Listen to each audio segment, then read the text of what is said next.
Assalamualaikum warahmatullahi wabarakatuh. Sampurasun Sriana tepangkan sareng abdi saharai dan musik Sanjaya di Warta Ayeuna.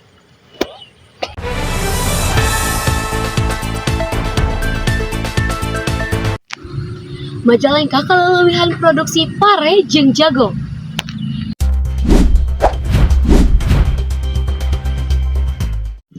Dina Poe Tani Nasional, sektor tatanan Majalengka menang perhatian khusus.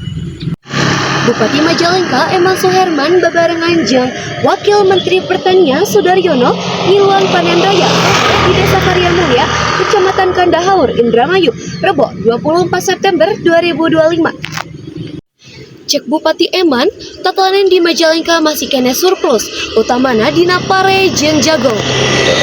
Di Majalengka mah produksi pare jeung jagung leuwih, lahan subur, irigasi oge lumayan alus.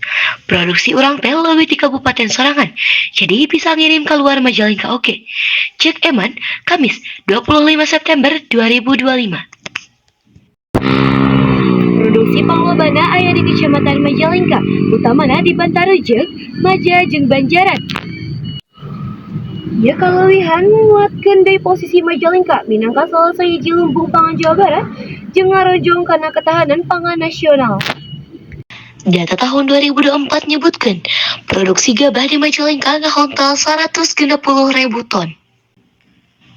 Eta jumlahna lain ngan cukup keur saurangeun, tapi nyambung oge sa Jawa Barat.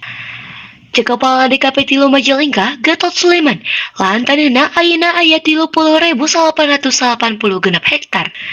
Nu panglobana aya di Kecamatan Linggung, disusul ku Jati 7, jeung Lemas Sugih. Wakil Menteri Pertanian Sudaryono muji petani anu geus digawe, tegas ngajaga pangan.